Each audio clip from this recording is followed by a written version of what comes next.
Good Vach, Shavua Tov, a good week to you too. A good week to you, my holy sisters and brothers. Let's light up the darkness. Who's in the house on a Saturday night, Motzi Shabbos? Such a nice time, right after the time change. 7 o'clock in LA, 10 o'clock East Coast, so reasonable. Wow, I'm always in awe, as I mentioned last winter, when or last summer rather, when people on the East Coast are tuning in well past midnight. This is so much better, I think, for everybody.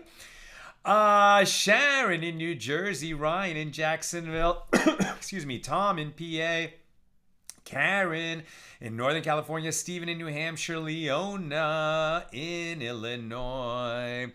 Not hearing anything or seeing a countdown. I don't know. Hopefully you're seeing and hearing now. Gwen says Minneapolis is with us. Melissa in Great Neck. And yeah, I think sound is operating, so hopefully it's everybody can hear what I'm saying.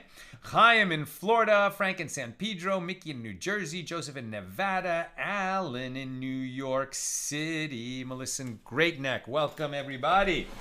Our daf tonight is page 136 here in Tractate Bava Basra, 23rd volume of the Talmud.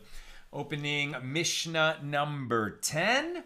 Here in chapter 8. Everybody can hear me, right? No problems, no audio problems?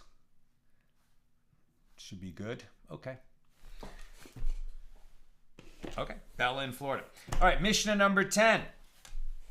A healthy person who writes a document granting his property to his sons in his lifetime. Thank you, Fern. I appreciate it. Okay, a healthy person who writes a document granting his property to his sons in his lifetime, but wishes to continue to derive benefit from it until his death, must write, I give the property from today and after my death. This is the statement of Rabbi Yehuda. Rabbi Yosei says he need not write from today and after my death. It is sufficient for him to write that the transfer will take effect after he dies. If one writes a document granting his property to his son from today and after his death, the father cannot sell the property because it is written as granted to the son, and the son cannot sell it because it is still in the possession of the father with regard to using the property and consuming its produce. If the father sold the property, it is sold to the purchaser inasmuch as he may use it and consume its produce until the father dies, because that's all that the father owns at this point. At which point, when the father dies, it will then belong to his son. And if the son sold it during his father's lifetime, the purchaser has no right to use it until the father dies. That's the Mishnah. So it's very interesting that, in our times, people do something like this all the time, right? And basically they're doing it for the purpose of accruing a tax benefit, right? That avoiding an inheritance tax. I mean, it depends on the laws of a jurisdiction, but if you're trying to avoid that property passes from a parent to a child through the laws of inheritance, maybe it's not to avoid taxes, but maybe it's to avoid the hassle, the extended hassle of probate. And instead, I'm not talking about living trusts and stuff like that. There's many legal mechanisms for this. But here, the basic simple idea is that you gift it to the children right now, but retain the use of the property for the remainder of the lifetime of the parent. And then when the parent dies, it's already been given to the child, so the child just takes possession of it. So that's a simple idea. So what the Mishnah is addressing is what language in a deed of transfer, in an instrument, a paper, a document of transfer, is going to create that arrangement. And if they've created that arrangement, well, what happens if a parent who has gifted a field, right, to his son, but retained the use of that field for the remainder of his life, what if the father sells the field? Well, he doesn't own the field. He's given it to his son. What the father owns is the right to use that field for the rest of his life, as many years as he has, and to keep the produce that he harvests when he's using that field. So if he sells the field, what he's selling is the right to use it for those years and to keep the produce. The son actually owns the field, but he can't use it until his dad dies. So if he sells the field, what has he sold? He has sold the right to receive the field and own it outright after the father dies. So the purchaser would not be able to use it until the father dies. That's the concept here. Okay, that's the Mishnah. Now the Gemara. And if he wrote, so we're first going to address the language of this document of transfer to create the arrangement we were discussing. And if he wrote, I give the property from today and after my death. What of it? Didn't we learn in a Mishnah tractate Gittin 72a, if a husband said to his wife, this is your bill of divorce, your get. This is your get from today and after my death.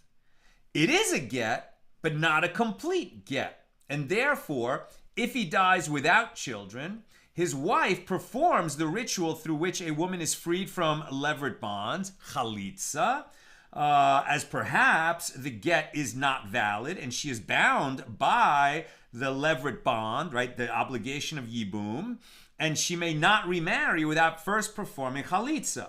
But she's not allowed to actually do yibum, right? When a husband dies and he didn't have children and he leaves a widow and a brother, right? So they have a yibum bond. The widow and the brother have a yibum bond, as we've explained a bunch of times in recent weeks. And so the wife either is going to marry the brother and their first child will be considered the heir of the one who died, or whether she doesn't want to do it or the brother doesn't want to do it, they don't get married, but they have to perform the chalitza ceremony, after which she is free to marry whomever she wants. So now this does not apply if the woman is divorced, right? So if she and her husband were divorced before he died, there's no yibum or chalitza. What they're saying here is if he gave her a get and the language in it made the get questionable, whether it actually operated or not. And there's a whole body of law that we studied in Tractate Gittin about when is a get, when is a bill of divorce valid, and when is it not. Sort of arising from situations like soldiers going off to war, saying, this is your get if I die, right? Now, that is not valid. You can't give a get to your wife after you're dead. You can only give it to her when you're still alive. What they're saying is, in case I don't come back from the war, you shouldn't be stranded and unable to get on with your life and marry another guy. So I want to give you a get that you could use in case I'm lost and don't come back, right? So what they might say is, this is your get if I don't return in 12 months, something like that. But they have to say, this is your get from today when I'm giving it to you, but it's only going to fully take effect if I'm not back in 12 months or if I die, something like that. So if the language that was used in that get wasn't quite right, questionable, legality, they got the wording wrong in some way, it's technically legally wrong. So then you can't say that she's definitely divorced because the get was worded in the wrong way, but you also can't say that it's as if he never gave her anything because there was some intent to create a get. And that's why they say that in a yibum situation where the guy dies without children, leaving a widow and a brother, we're not going to permit her to perform yibum because we're not sure if that's allowed, but she will have to perform chalitza to make sure that if there was a yibum bond, it has been severed.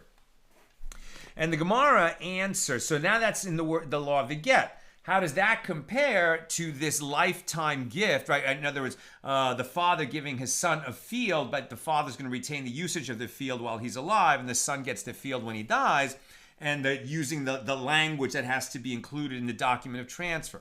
So the Gemara answers there, with respect to the get, we are uncertain if the expression, and after my death, is meant as a condition, i.e., if I die, you will be divorced retroactively from today, or if such language is a retraction of the statement from today, meaning that the divorce would take effect only after his death. And if he meant that, well, then he messed up because you can't have a divorce that takes effect only after his death because she's already become a widow. She can't then become a divorcee. That's why it mattered that he worded it wrong. But here, in the case of a deed of gift with respect, let's say, to a field, there is no contradiction in the statement as this is what the father is presumably saying to him. Acquire the property itself today and the produce, meaning the full ownership of it, after my death. Now, the Mishnah teaches, Rabbi Yosei says that he need not write from today and after my death.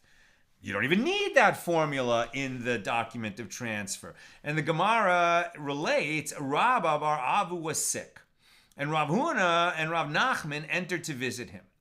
So Rav Huna said to Rav Nachman, ask him whether the law, the halacha, is in accordance with the opinion of Rabbi Yosei, or the halacha is in accordance with the opinion of Rabbi Yosei. What? This must be a misprint. He's asking, ask him if the halakha is in accordance with the opinion of Rabbi Yosei, or the halakha is ask him if the halakha is in accordance with the opinion of Rabbi Yosei, or the halakha is not in accordance with the opinion of Rabbi Yosei. So Rav Nachman said to Rav Huna, I do not know Rabbi Yosei's reasoning. Can I ask him about the halacha? And Rav Huna said to Rav Nachman, you ask him if the halacha is in accordance with his opinion or not, and I will tell you his reasoning afterward. So Rav Nachman asked Rabba bar Avu. Rabba bar Avu said to him that this is what Rav says. The halacha is in accordance with the opinion of Rabbi Yosei.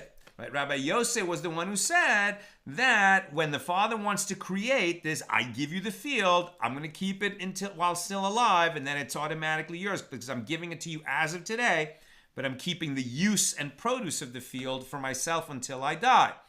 And Rabbi Yosei and the Mishna said, in order to do that, he must write, I give the property from today and after my death. And Rabbi Yosei says, you don't need that formulation in the deed of transfer. And the question, let's see why. So the Rav says the halacha is in accordance with the opinion of Rabbi Yosei. You don't need that formula. And after they left, Rav Huna said to Rav Nachman that this is Rabbi Yosei's reasoning. He says that writing from today and after my death is unnecessary because the date written in a document proves when it takes effect. And the Gemara adds, and that is also taught in a Baraisa, Tosefta to Kesuvos 8:4. Rabbi Yosei says that he need not write from today and after my death because the date written in a document proves when it takes effect. Sounds like you still described that I'm keeping the field until I die, but it's given to you as a gift today. You just don't need that actual formula. Rava asked Rav Nachman, in a case where the father performed an act of transfer, transferring his property to his son after his death, then what is the law? is it still necessary to write from today and after my death?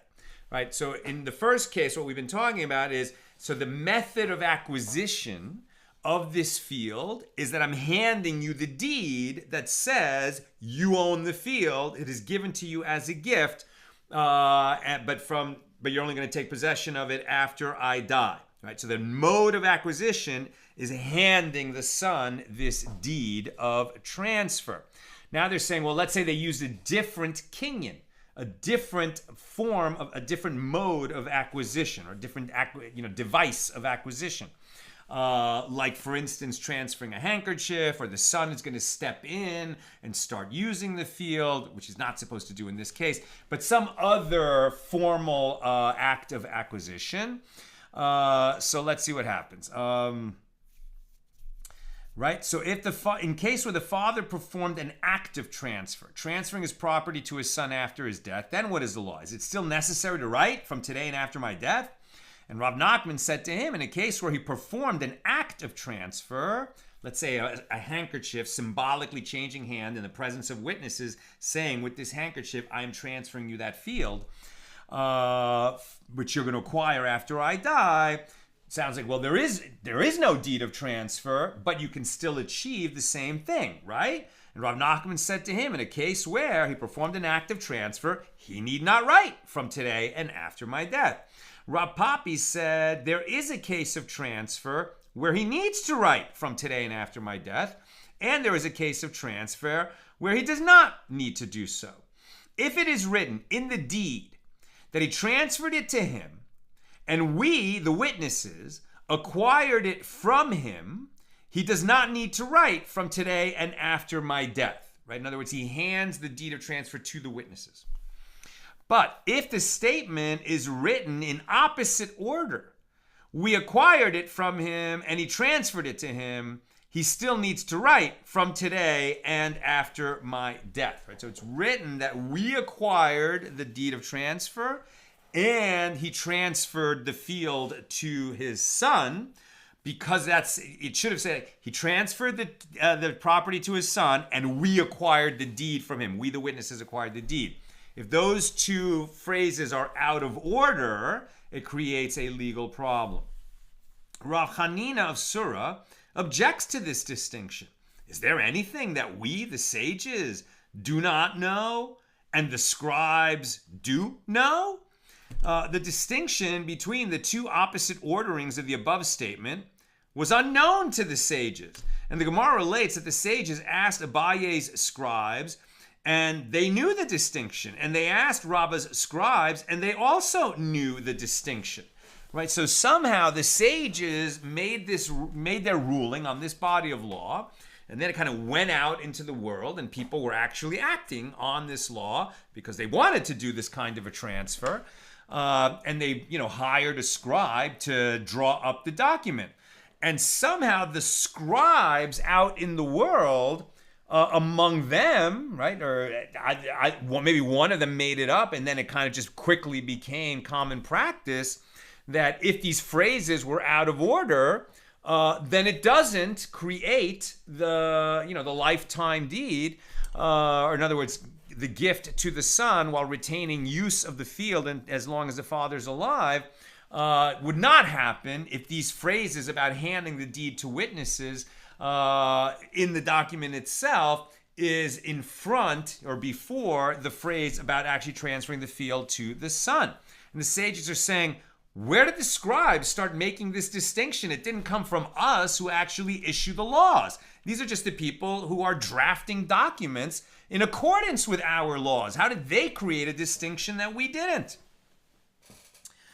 Rav Huna, the son of Rabbi Yehoshua, said, whether the wording is he transferred it to him, the father to the son, and we acquired it from him, we the witnesses acquired the deed from the father, or whether it says we acquired it from him and he transferred it to him in reverse, he need not write from today and after my death, as the act of transfer is mentioned in any event. So this distinction that the scribes are talking about is not a distinction. And Rabbi Yehuda and Rabbi Yosei in the Mishna disagree whether the phrase from today and after my death is necessary. They only disagree about that with regard to a case where the deed merely states, this is a record of the proceedings that took place in our presence, without any mention of an act of transfer. Now you can see why that's different. One is, by this deed, I hereby transfer the field to my son. The act is, the document is a performative document, right? It creates that transfer. If you have another document where it says this is a record of the proceedings that took place, then what they're saying is, well, the man made an oral statement in front of witnesses, perhaps on his deathbed, where an oral statement, is more likely.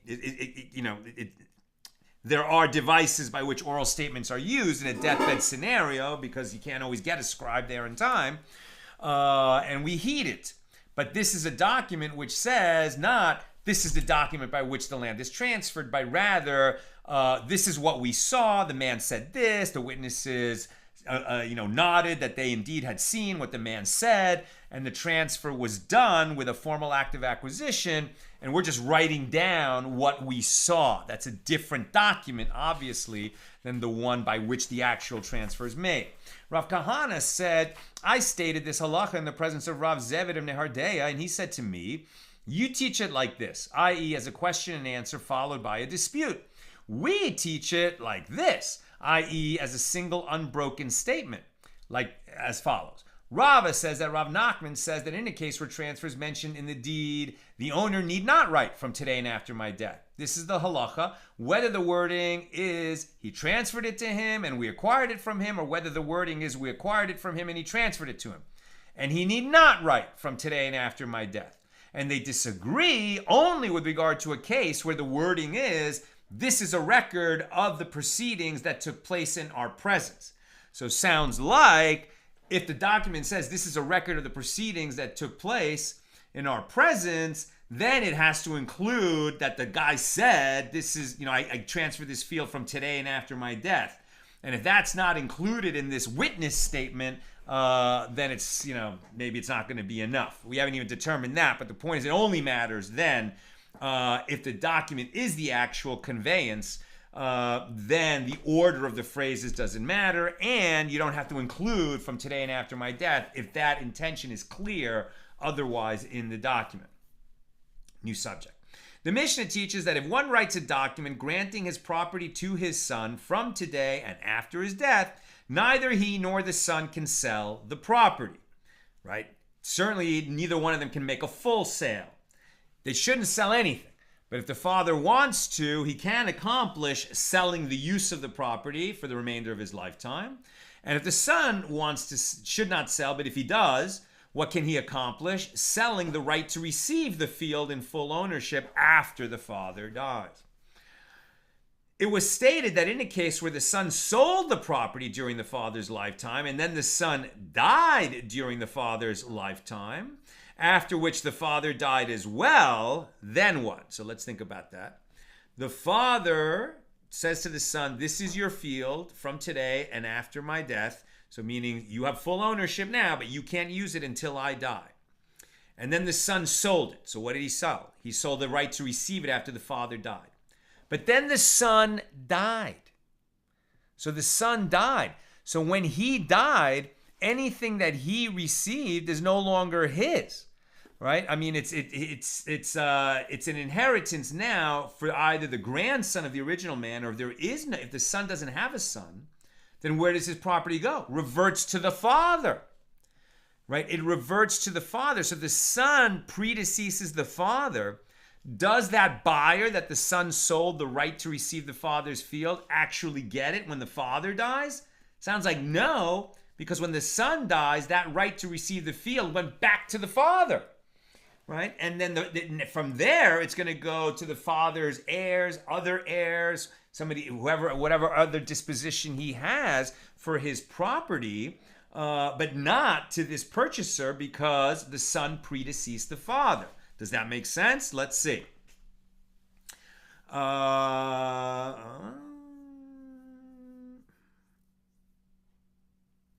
Wait a minute. Okay.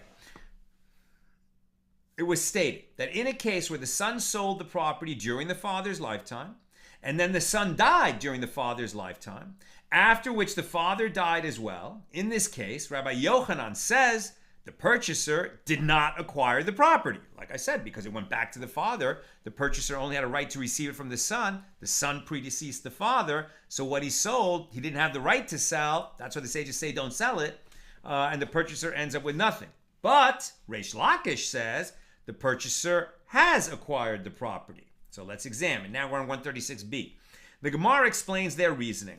Rabbi Yochanan says that the purchaser did not acquire the property because he holds that ownership of the rights to use an item and the profits that it engenders is considered to be like ownership of the item itself. Even though the property itself did not belong to the father, it is as though the father owned the property because all the produce belonged to him in practice. Therefore, the son's sale can take effect only after the father's death. So if the son dies first, since he never attained ownership, his sale can never come to fruition. The property goes back to the father. The purchaser ends up with nothing. Reish Lakish says the purchaser acquired the property. Why? Because Reish Lakish holds that the ownership of the rights to use an item and the profits that it engenders is not considered to be like ownership of the item itself. Therefore, the fact that the father has use of the property does not prevent for the son from making a sale of the underlying property. And eventually the purchaser receives full rights to it. In other words, when the son predeceased the father, it doesn't matter because what he sold was already sold. And what did he sell? He sold the right to receive the field when the father dies. That's what he sold. And so, even though the son died, when the father dies, this right to receive that property that had originally been given to the son has been sold, is now owned by that purchaser. So the purchaser receives the field when the father dies, according to the reasoning of Reish Lakish. The Gemara asks, but didn't they already engage in a dispute concerning this issue one time?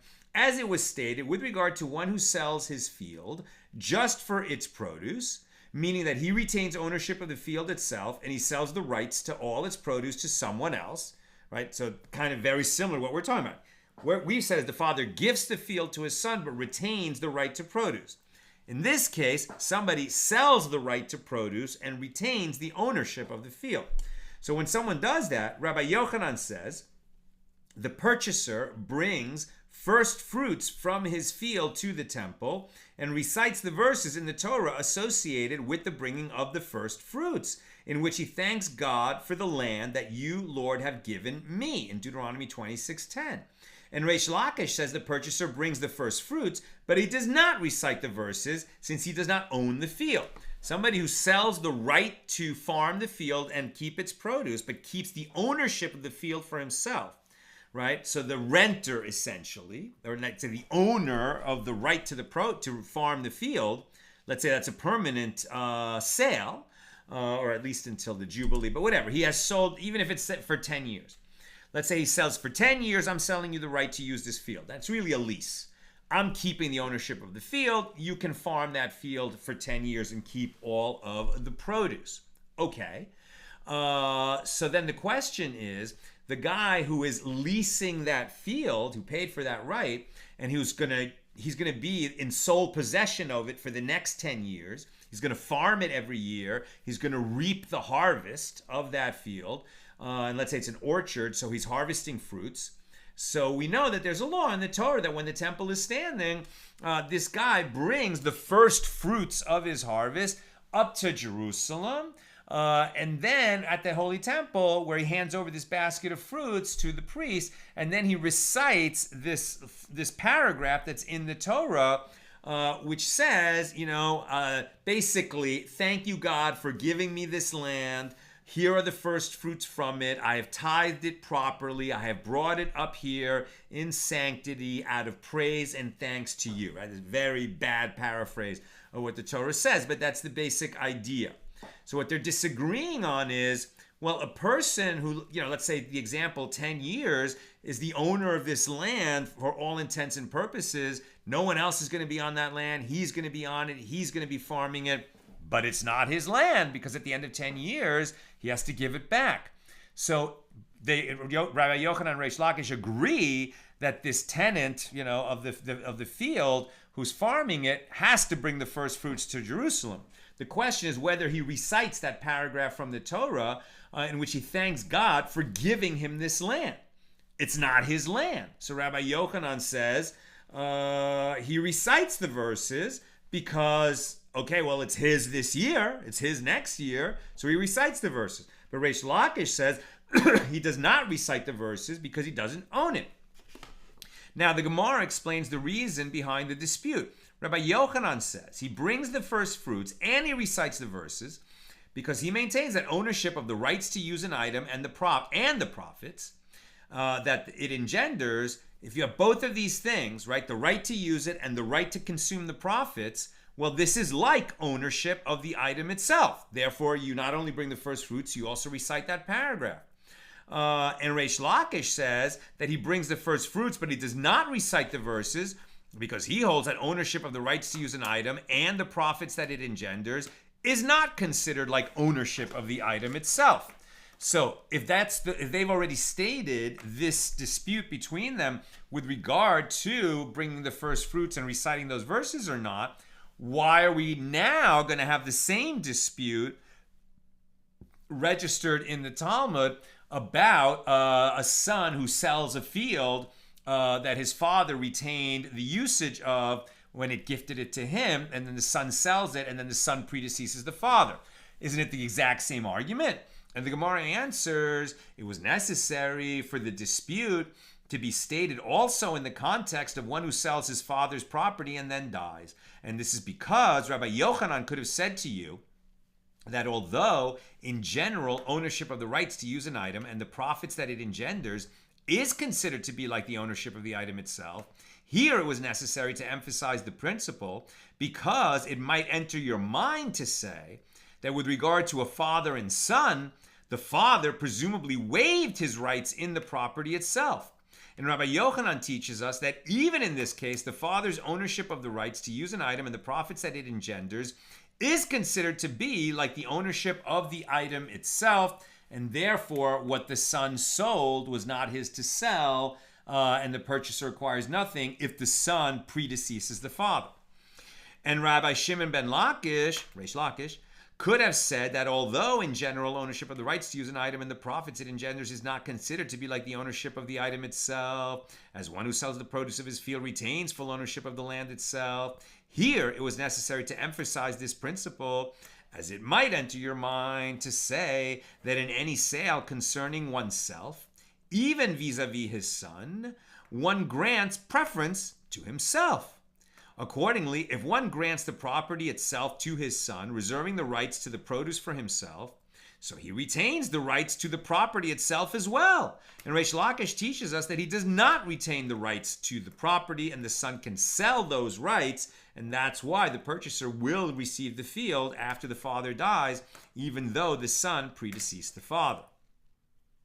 Rabbi Yochanan raised an objection to the opinion of Reish Lakish from a Baraisa. If one states, my property will go to you after my death for your use during your lifetime, and after you die, so-and-so will inherit the property, and after the one who inherits after you dies, so-and-so will inherit the property, right? So my property will go to Reuven after I die, and then after Reuven dies, it's going to go to Shimon, and after Shimon dies, it's going to go to Lefi. That's what I've set up. Now that assumes that I'm going to die first, then Reuven's going to get the property, then Reuven's going to die, and Shimon's going to get it, and then Shimon's going to hold the property, and then Shimon's going to die, and then Levi's going to get it. But what if I die before Reuven? Or what if Reuven dies before Shimon? Or what if Shimon dies before Lefi? Right? That is where we create the problem. And what happens? Where was I? So-and-so acquired the property. Then, when the first recipient dies, the second acquires it. And when the second dies, the third acquires it, right? So it goes according to plan. If I die first, and then Reuven dies, and then Shimon dies, and the property goes, through this order the way I said. But if the second one dies during the lifetime of the first, meaning if Shimon dies before Reuven, then what? The question is, so I said, when I die, it goes to Reuven. When Reuven dies, it goes to Shimon. When Shimon dies, it goes to Levi. What if Shimon dies before Reuven?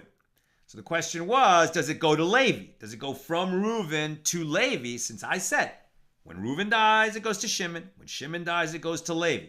What if Shimon dies before Reuven? So you might think it's going to go from Reuven to Levi, but it doesn't.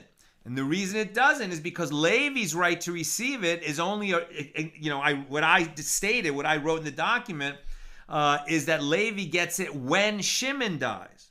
But Shimon never got it because he died before Reuven.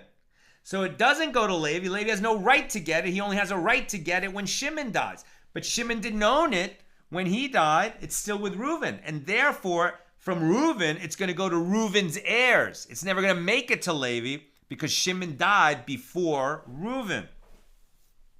Right? If the second one, if Shimon dies during the lifetime of the first, if Shimon dies during the lifetime of Reuven, so the property returns after his death to the heirs of the first, to Reuven's heirs, and does not go to the third designated recipient, to Levi, as his right was to inherit it from the second, from Shimon, who never received it. And if it is so that ownership of the rights to use an item and the profits is not considered to be like ownership of the item itself, the Baraisa should have stated that the property returns to the heirs of the giver, as the first and second recipients received only the right to use the property and enjoy its profits during their lifetimes, after which it was designated to be transferred to others. Therefore, in a case where the transfer does not apply, the property should return to the possession of the one who owns the property itself, namely the giver. Right? I said, I'm giving it to Reuven after I die, right?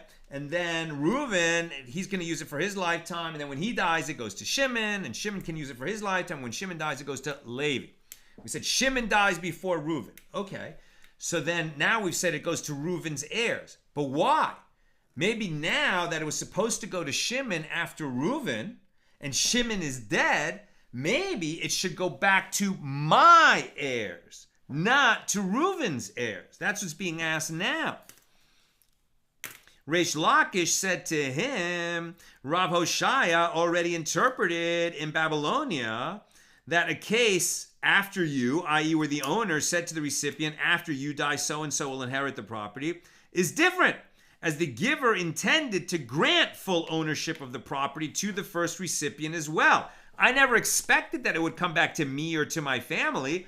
I gave it to Reuven, expecting that after Reuven died, it would go to Shimon and then Levi. I never expected it would come back to me. I didn't retain anything for myself. That's why if Shimon dies before Reuven, it's going to stay with Reuven's heirs and not go to Shimon, or not, Shimon's dead, not go to Shimon's heirs, not go to Levi, who's still alive, and not come back to my heirs, because I gave it away completely.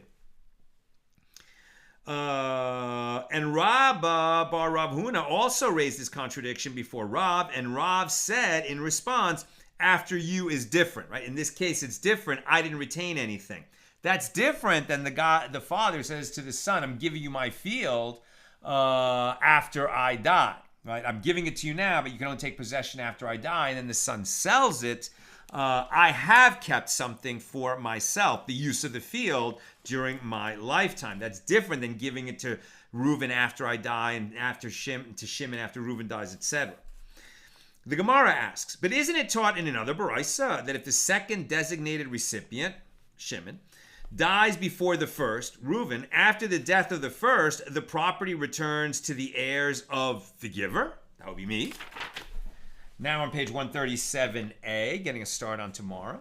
And the Gemara answers, the law in this case is a dispute between Tanaim, as it is taught in a Baraisa with regard to one who said, my property is given to you and after you to so-and-so, and the first recipient entered the property and sold it and consumed the profits. The second recipient repossesses the property from the purchasers as the property belongs to him after the death of the first recipient. What if Reuven sold the property? I said it's to Reuven for your lifetime and then it goes to Shimon. What if Shimon's still alive, but Reuven sold the property? He had no right to sell it.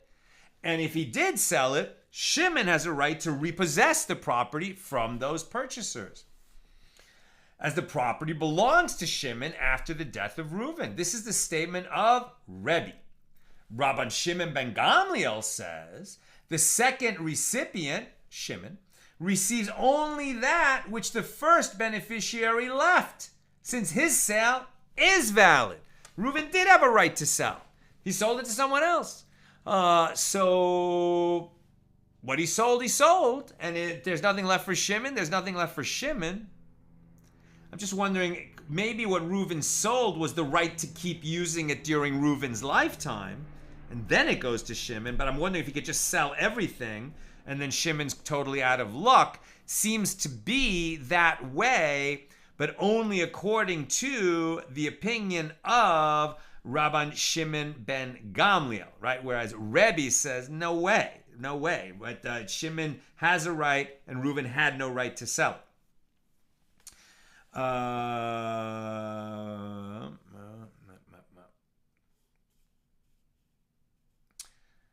Okay, so the Gemara answers the apparent contradiction between. The first one has only. And what he has left. Okay. And the Gemara raised a contradiction from another Baraisa. If one says, my property is given to you and after you to so-and-so, the first one may enter the property and sell it and consume the profits. This is the statement of Rebbe. And Rabban Shimon ben Gamliel says the first one has only the right of consumption of the produce. So this statement of Rebbe is difficult as it is contradicted by the other statement of Rebbe. And this statement of Rabban Shimon ben Gamliel is difficult as it is contradicted by the other statement of Rabban Shimon ben Gamliel. And their opinions in the latter Baraisa seem to be the opposite of their opinions in the first Baraisa. So the Gemara answers, the apparent contradiction between one statement of Rebbe and the other statement of Rebbe is not difficult. This ruling that the first one cannot sell is referring to the property itself. And that ruling that he can sell is referring to the produce. In other words, I said, when I die, this goes to Reuven, and after Reuven dies, it goes to Shimon.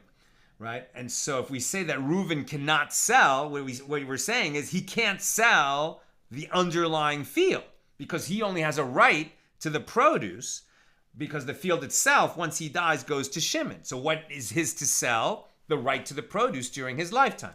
That he can sell. The field itself, he cannot sell because he doesn't own it.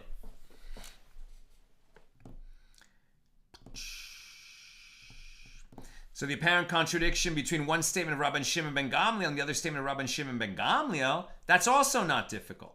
Because this statement that the first has only the right to consume the produce is referring to his rights ab initio.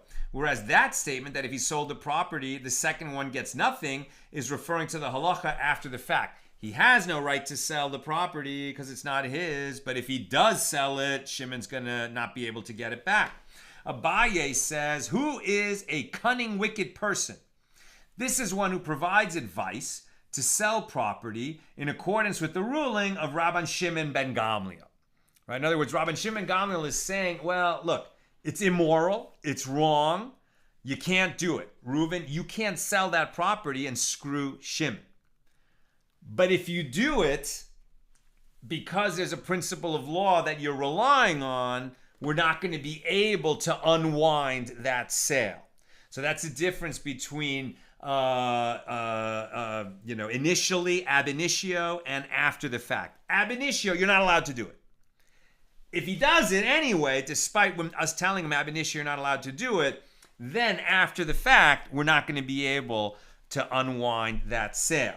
And that's why Abaye says, who is a cunning, wicked person? Someone who says, well, just go ahead and do it anyway. You're not allowed to, but if you do it, you're going to get away with it. So that's somebody who is a cunning, wicked person giving such advice. Rabbi Yochanan says the halakha is in accordance with the opinion of Rabban Shimon ben Gamliel. Reuven can sell it even though he shouldn't. But Rabban Shimon ben Gamliel concedes that if the first recipient, if Reuven gave the property to another as the gift of a person on his deathbed, in which case no formal act of acquisition is required, then he has done nothing. the second recipient, Shimon, can repossess the property from the one to whom it was given as a deathbed gift. And what is the reason? Abaye says the recipient of the gift of a person on his deathbed acquires it only after the person's death. And in this case, the acquisition of the recipient resulting from the statement of after you, i.e. Shimon, the second designated recipient, has already preceded the acquisition of the first one. If it's only going to happen after someone dies, well, after Reuven dies, that property has already been spoken for. Shimon gets it. You can't say that, Reuven can't say you're going to get this from me after I die, because after Reuven dies, the property is already on its way to Shimon. And the Gemara asks, but did Abaye actually say this? That the gift of a person on his deathbed takes effect only after his death? But wasn't it stated in a dispute between Amoraim, sages of the Gemara, concerning the matter? From when does the recipient of the gift of a person on his deathbed acquire it? Abaye says, with the completion of death, i.e. the moment he dies. And Rava says, after the completion of death. We're splitting hairs, but as we've seen, splitting those hairs will have a practical difference of whether Reuven, who shouldn't have given it away or sold it because it was supposed to go to Shimon after Reuven's death, but if Reuven didn't realize that or forgot that, and on his deathbed he gives that property as a deathbed gift to some other guy, right, to Judah. So the question is, does Judah get it? Well, according to the view that a deathbed gift happens at the moment of death, maybe he does. But if it's after the moment of death, then already the moment of death is spoken for and it should go to Shimon. The Gemara answers, Abaye retracted that latter statement. And the Gemara asks, from where is it known that he retracted that statement? Perhaps he retracted this, i.e. the statement that the recipient acquires it only after the person's death, and his conclusion is that he acquires it at the moment of his death. The Gemara answers that possibility should not enter your mind, as we learned in the Mishna, Tractate Gittin 72b, if a man on his deathbed says to his wife, this is your get, your bill of divorce, if I die. This is your get if I die from this illness. Or if he says, this is your get after I die, he has said nothing. The divorce does not take effect after his death. A get has to be from now, not after I die, because after I die, she's a widow. Not a divorcee. You can't have a divorce after she becomes a widow. The divorce does not take effect after his death. Evidently, when one gives instructions on his deathbed, his intention is for them to be effective after he dies. I'm almost done. Questions or comments, please get them in now. Rabbi Zera says, that Rabbi Yochanan says, the law is in accordance with the opinion of Rabban Shimon ben Gamliel, that if the first recipient sells the property, if Reuven sells the property, the sale is valid. And this is the halacha, even if there were Canaanite slaves included in the property, and the first recipient, Reuven, emancipated them. Right? What about that? I give my slave, tragically when slavery was legal, if I say, okay, I have this slave, when I die, it goes to Reuven. When Reuven dies, the slave goes to Shimon. So when Reuven has the slave, he feels kindness towards this Canaanite slave. He does something he's not allowed to do. You're not supposed to free Canaanite slaves. But he does. He gives the slave a bill of manumission, right? Gives the slave his freedom. So Shimon's over there going, whoa, what do you mean you freed the slave? It's my slave after you die. You had no right to free the slave. So according to Rabban Shimon ben Gamliel, he does have that right, and the slave is free, and Shimon ends up with nothing. The Gemara asks, isn't that obvious? And the Gemara answers, well, lest you say that the giver would have said to him, when originally giving it to Reuven, or saying Reuven's going to get it when I die, lest you say that the giver would have said to him, I did not give you my Canaanite slaves for you to transgress a prohibition, as it is prohibited to emancipate Canaanite slaves. Rabbi Yochanan teaches us that nevertheless he has the legal right to do so. Again, that's a difference between lechatchila and b'di'evid, right? Ab initio, you're not allowed to free the slave. But after the fact, b'di'evid, if he has freed the slave is free. Right? So Rabbi Yochanan teaches us that he has the legal right to do so. Now, Rav Yosef says that Rabbi Yochanan says the law is in accordance with the opinion of Rabbi Shimon ben Gamliel, even if he made the gift into shrouds for a corpse. Right? Maybe the gift was, okay, this is my talis, my prayer shawl. When I die, it goes to Reuven. When Reuven dies, it goes to Shimon.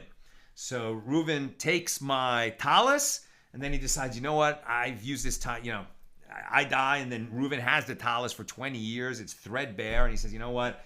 I want to be buried in this talis. I want it to be turned into my shrouds for my corpse. Can he do that? Rabbi Shimon ben Gamliel would say, yes. So the Gemara asks, and then Shimon's not going to get it. So the Gemara asks, isn't that obvious? And the Gemara answers, lest you say that the giver would have said to him, I did not give you my possessions to render them into items from which deriving benefit is prohibited, but rather so that you may use and enjoy them and then pass them along to the next recipient. And Rabbi Yochanan teaches us that, in fact, he may do so. And that's where we're going to end for tonight. Let's see if we've got questions or comments. Not easy stuff. Not easy stuff. Sometimes just keeping it straight, which sage is saying what they're disagreeing on, gets difficult because we're saying we have multi-layered disagreements. They're disagreeing on what is the case of a father who transfers a field but keeps the use of it, and we're learning, and then the son sells it, and we're saying, well, we're not sure what happens there, so let's see what happens when somebody is just giving a gift, a lifetime gift to somebody with the proviso that when he dies, it goes to someone else, and the first guy sells it. So it's similar situation, but not the same. And it's not a clear disagreement of what the sages are saying about that situation because they're disagreeing on nuances of it. So, for all these reasons, it's not easy stuff. Elvis. In my humble view, all these inheritance laws are rooted in the principle of maintaining the long-term continuity of familial and tribal landholdings in the land of Israel in particular, but also to provide an ethical basis of dealing with property in the diaspora. I would agree with that. I would absolutely agree with that. And many of these cases, almost all of them, right, are in the absence of clarity. Right? If the guy who's originally creating the gift, has a good rabbi or a good lawyer assisting him, then he's going to take care of all these possibilities, or at least as many possibilities as have ever been contemplated by incidents that have happened in the past. And of course, it always happens that some brand new, novel, weird thing can happen that no one expected. But at least 99.999% of the cases are going to be dealt with when you sort of cover all the possibilities in that instrument of transfer. But in the real world, people often don't do that. They write their own will. They never wrote a will at all, and they just speak it on their deathbed. They're already sick. They can barely think straight. They don't have really great, experienced advisors at their bedside. And then we're going to do the best that we can, honoring both the intention of that deathbed person who wants to give something away and the actual body of law that we have to use to adjudicate that transfer. Joseph, checking my understanding, the deed of the will with the words after my death becomes the kinyan. Yes, exactly, right? Where he says, I'm transferring the field to you from now and after my death, right? So I'm gonna keep the field, and you're gonna get it after my death. But he's doing it via this written document, right? That is the kinyan, exactly right. That is the formal act of acquisition when that written document changes hands. Either he actually gives it to the son, or he hands it to the witnesses who acquire the deed on behalf of the son, as it were.